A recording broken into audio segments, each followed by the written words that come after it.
Episode 10। जब सब ये सोच रहे थे कि सुरेश मित्तल इस होटल की नीलामी को जीत जाएगा, तभी करण ने सबसे ऊंची बोली लगाकर इस होटल को अपने नाम कर लिया। उसके बाद केशव सिंघानिया ने करण को डिनर पर इनवाइट किया। खाना खाने के बाद करण ने अब्दुल्ला को होटल के पेपर्स की जिम्मेदारी सौंप दी। बहुत रात हो गई थी, इसलिए करण ने आकाश को होटल में रुकने के लिए कहा। सब कुछ निपटाने के बाद करण होटल से खाना पैक करवाकर घर जा रहा था। ठीक तभी वहाँ मेन एंट्रेंस पर करण से कोई टकराया। करण गिरते गिरते बचा।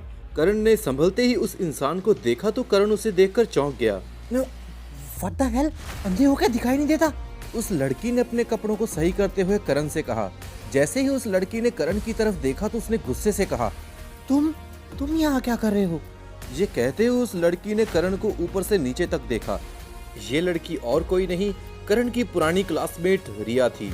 ये वही रिया थी जो पिछली बार करण और उसके दोस्तों को रीयूनियन पार्टी पर मिली थी। रिया अपने कुछ दोस्तों के साथ यहाँ सनशाइन होटल में खाना खाने आई थी। ओह हेलो, दिखाई नहीं देता क्या? ऐसे ही किसी से भी टकराते फिर रहे हो। अब ये मत कहना कि तुम यहाँ पर काम करते हो। रिया ने करण से कहा। करण ने रिया की बात सुनकर कुछ भी रिएक्ट नहीं किया। तभी रिया के पास ही में खड़े हुए एक लड़के ने रिया से पूछा, रिया, क्या तुम इस बंदे को जानती हो? क्या ये तुम्हारा कोई दोस्त है? What the hell निखिल, तुम्हें क्या लगता है क्या मैं इतने चीप लोगों से दोस्ती करूंगी? तुम भी कुछ भी बकवास करते हो। रिया ने बड़े ही गुस्से में अपने दोस्त को जवाब दिया। ओहो, काम डाउन बाबा, मुझे लगा तुम इसे जानती होगी, निखिल ने रिया से कहा। इस बार भी करण ने रिया की बात सुनकर कुछ भी रिएक्ट नहीं किया था। रिया ने करण के दोनों हाथों में बैग्स देखकर उससे पूछा, ओह, तो तुम यहाँ पर डिलीवरी बॉय का काम करते हो? मुझे तो पता ही नहीं था कि ये होटल वाले होम डिलीवरी भी करते हैं। इस वक्त करण को बहस करना सही नहीं लगा, इसलिए उसने रिया से कहा, देखो मुझे देर हो रही है, मुझे कहीं जाना है। जैसा कि अभी तुमने कहा, मुझे ये पैकेज कहीं पर पहुंचाना है, तो प्लीज मेरा रास्ता छोड़ो और मुझे जाने दो। हाँ जाओ, वैसे भी तुम जैसे के मुंह लगना भी कौन चाहता है, रिया ने कहा। फिर करण वहाँ से चला गया। करण बस स्टैंड गया और वहाँ से बस लेकर आधे घंटे में घर पहुँच गया। करण को अपनी दोनों बहनों की बहुत ज्यादा चिंता थी, क्योंकि इस वक्त वो दोनों घर पर अकेली थी। जैसे ही करण घर पहुँचा तो उसने देखा कि पवन खाना बना रही है और अर्श अंदर बैठी हुई पढ़ रही थी। करण पवन के पास गया और अपने हाथ में पकड़े हुए पैकेट्स उसे देते हुए बोला, ओ मुझे माफ करना, मैं बताना ही भूल गया कि आज मैं खाना बाहर से लाने वाला था। ये लो, तुम दोनों खा लो इसे। करण की आवाज सुनकर अर्श भी अपने कमरे से बाहर आ गई थी। भैया आप कहाँ थे? बहुत देर लगा दी आने में। अर्श ने करण से कहा, वो मैं ऑफिस गया था, थोड़ा काम बाकी था मेरा उधर। करण ने ये अपनी दोनों बहनों की तरफ देखते हुए कहा। पवन जो खाना बना रही थी, करण ने उसे उठाया और जाकर फ्रिज में रख दिया। दोनों लड़कियां साथ में खाना खाने के लिए बैठ गईं। जैसे ही उन्होंने खाने को खोला तो खाने की खुशबू से सारा घर महक उठा। पवन ने खुशबू लेते हुए कहा, भैया कितनी अच्छी खुशबू इस खाने की। अर्श ने भी कहा, खुशबू से ही इतना लजीज लग रहा है, खाने में कितना लजीज होगा ये। हाँ, अब ज्यादा बातें मत करो और खाना खा लो चुपचाप। करण ने अपनी बहनों को थोड़ा प्यार से डांटते हुए कहा, वेज बिरयानी, दाल मखनी, पनीर लबाबदार, शाही पनीर, काजू करी, ऐसा खाना उन दोनों बहनों ने अपनी जिंदगी में पहली बार खाया था। करण अपनी दोनों बहनों को ऐसे खाते देखकर मन ही मन खुश हो रहा था। करण ने अपने मन में सोचा और खुद से कहा, आज मैं वादा करता हूँ, मेरी बहनों के चेहरे से कभी भी ये मुस्कान नहीं जाने दूंगा। खाना खाने के बाद सब सोने चले गए। सुबह का वक्त, करण को किसी का कॉल आया। फोन की घंटी बजते ही करण की आंख खुल गई। उसने फोन को उठाया और देखा कि आकाश का नंबर फ्लैश हो रहा है। और भाई गुड मॉर्निंग, उठ जा, सुबह हो गई। आकाश ने मजाकिया अंदाज में करण से कहा। हाँ भाई, उठ गया हूँ। बोल क्या बात है? करण ने आकाश से कहा। भाई लगता है कि तू तो मुझे होटल में छोड़कर भूल ही गया। सुबह के 10 बज रहे हैं मेरे भाई, और तूने मुझे बताया भी नहीं कि तूने मुझे यहाँ बुलाया क्यों है। करण ने अपने कान से फोन हटाकर फोन पर टाइम देखा। ओह यार, सच में बहुत लेट हो गया। आई एम सॉरी भाई, तू वहीं रुक, मैं आता हूँ अभी। कॉल काटते ही करण तैयार होने लगा। भैया आप ऑफिस जा रहे हो? करण की छोटी बहन पवन ने करण से पूछा। आज संडे था, इसलिए करण की दोनों बहनें ही घर पर थी। हाँ, मैं ऑफिस ही जा रहा हूँ। क्यों, क्या हुआ? करण को उसकी बहन थोड़ी परेशान सी दिख रही थी। भाई बात ये है कि कल हमें स्कूल की फीस देनी है। कल एग्जाम फंड जमा करवाने की लास्ट डेट है। अगर हमने एग्जाम फंड नहीं जमा करवाया तो हमें एग्जाम में बैठने नहीं दिया जाएगा। पवन ने करण से कहा। पगली, ये भी कोई पूछने वाली बात है? तुमने मुझे पहले क्यों नहीं बताया? हाँ, हम बताना तो चाहते थे लेकिन चलो रहने दो। बताओ कितनी फीस देनी है तुम्हें?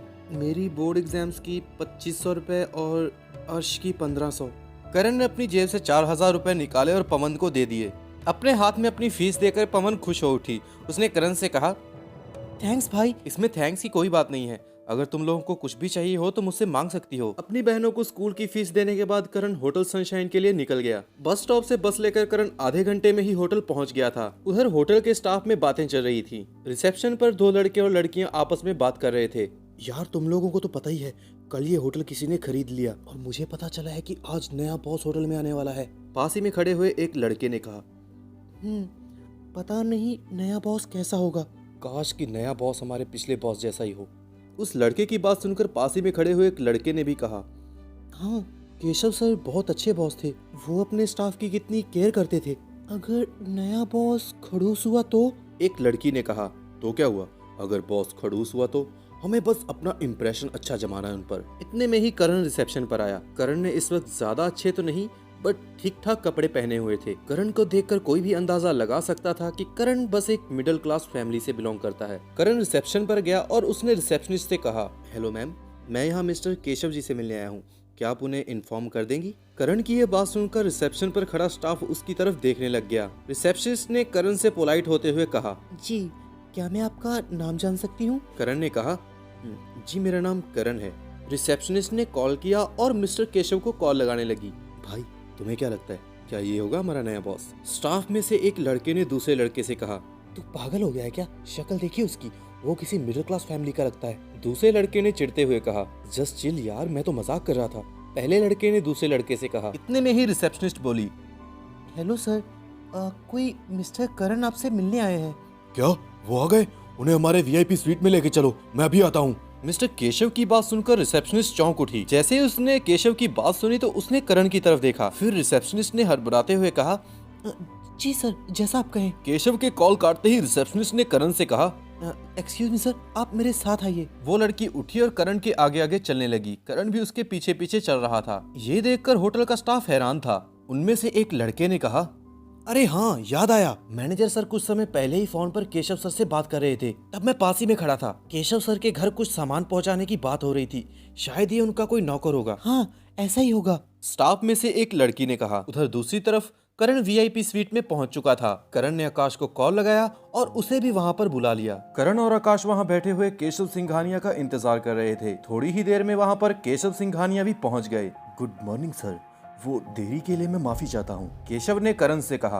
अरे आप माफी मत मांगिए, हमें कोई परेशानी नहीं हुई, करण ने केशव से कहा। इतने में ही वहाँ पर अब्दुल्ला जी भी पहुँच गए थे। गुड मॉर्निंग छोटे मालिक, आने में कोई परेशानी तो नहीं हुई आपको? अब्दुल्ला ने करण से पूछा। नहीं अब्दुल्ला जी, मुझे आने में कोई परेशानी नहीं हुई, करण ने अब्दुल्ला से कहा। सबने एक दूसरे को ग्रीट किया। फिर थोड़ी ही देर बाद सब काम की बात पर आ गए। छोटे मालिक, कल मैंने इस होटल का पेपर वर्क कंप्लीट करवा लिया था, ये लीजिए, आप इसे एक बार चेक कर लीजिए, अब्दुल्ला ने करण से कहा। करण ने थोड़ी देर पेपर्स पढ़ने के बाद पेपर्स अब्दुल्ला को वापस दे दिए। केशव जी, आपने अपने दम पर इस होटल के नाम को इतनी ऊंचाइयों तक पहुंचाया है। जहां तक मैं जानता हूं, इस होटल को बने हुए सिर्फ 5 साल ही हुए हैं। बस सिर्फ 5 सालों में आप इस होटल का नाम पूरे चंडीगढ़ में नहीं बल्कि पूरे पंजाब में टॉप 3 होटल्स में ले आए। सच में ये काबिले तारीफ है। लेकिन मेरे एक बात समझ में नहीं आ रही, इतना ज्यादा आगे बढ़ने के बाद आखिर ऐसा क्या हुआ जो आपको इस होटल को बेचना पड़ा? करण ने केशव से पूछा। दरअसल केशव सिंघानिया एक ऐसा नाम था जो यंग जनरेशन में एक आइडल की तरह था। केशव सिंघानिया बिजनेस वर्ल्ड में 5 सालों में बहुत बड़ा नाम बन चुके थे। इसीलिए करण का ये सवाल करना इतना अजीब भी नहीं था, क्योंकि ये होटल ही था जिसकी वजह से केशव सिंघानिया ने बिजनेस वर्ल्ड में अपना नाम बनाया था। तो अचानक से ऐसा क्या हुआ जो केशव सिंघानिया को अपना ये होटल बेचना पड़ गया? केशव ने लंबी सांस लेते हुए करण की बात का जवाब दिया। देखिए मिस्टर करण, दरअसल मैंने अपने पर्सनल इश्यूज की वजह से इस होटल को बेचा है, तो अगर आप बुरा ना माने तो मैं इस बारे में बात नहीं करना चाहता। केशव की ये बात सुनकर करण हैरान और शर्मिंदा दोनों हुआ।